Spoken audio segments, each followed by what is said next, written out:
From an advantageous view that he had claimed for himself on the balcony overlooking the ballroom floor, Darcy watched as one gentleman after another approached Elizabeth to claim her hand.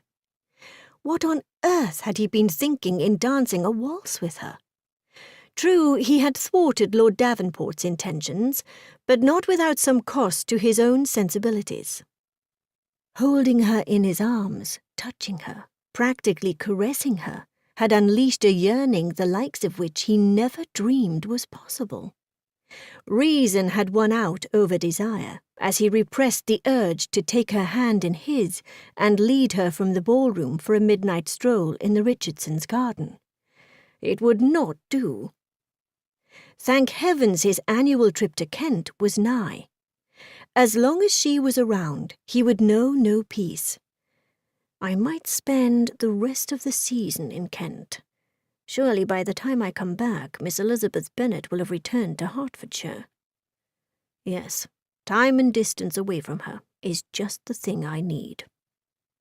Darcy's solitude was abruptly interrupted when a piercing voice accosted him. The hair on the back of his neck stood on end. And that fragrance! He would have recognized her perfume from a mile off. "Mr. Darcy, there you are. I have been looking everywhere for you this evening." The implied intimacy in her voice gave him a shudder. "You have found me." "Of course I did see you earlier. You were dancing with Miss Eliza Bennet. What a burden it must have been for you to share a waltz with a country nobody. I suppose Miss Darcy cajoled you into requesting Eliza Bennet's hand for a set. I do recall her boasting of an acquaintance with your dear sister. I had supposed she was enjoying a bit of latitude with the truth." Having lost sight of Elizabeth amidst a sea of fine gowns, he turned and faced his companion. "I had not expected to see you here, Miss Bingley. I supposed you were in Hertfordshire."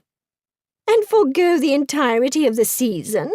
Heaven forbid that I shall ever consider such a dreadful prospect. I have left Charles to his own devices in the country and returned to town with my sister." She crossed her arms. "Mind you, Mr. Darcy, I have not forgiven you for abandoning me to the wilds of Hertfordshire amongst those savages. Why on earth have you not responded to my repeated pleas to return and help my brother see reason as regards those conniving Bennets?" "Your brother is a grown man. I expressed my objections to his alliance. He is determined to decide his own course in life." "You know how it has always been a favourite wish that our families should be united." She batted her long lashes and eased closer. "I am not merely speaking of my brother and your sister." "Please, remember yourself." Why am I wasting my time with her?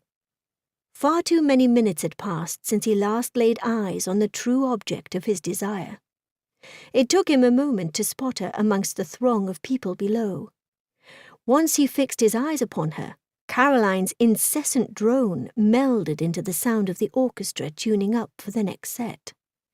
A hard tug at his sleeve drew his attention. He frowned and looked down at his companion. "Are you still here?" "Have you not heard a word I have said, Mr. Darcy?" She peered over the balcony, desiring to discover whatever it was below that had the credit of inspiring such consideration. By the dour turn of her countenance, she had espied the young woman who held his attention hostage. She gasped. Miss Bingley immediately fixed her eyes on his face. "Pray you have not fallen victim to Charles's malady where those Bennets are concerned?" Darcy said nothing. "How long has Miss Eliza been such a favourite?" Her voice now laced with bitterness, she bemoaned, "And pray when shall I wish you joy?" "That is exactly the question I expected you to ask. One minute you were insinuating that you and I should be married, and now you are suggesting I am to marry Miss Elizabeth Bennet."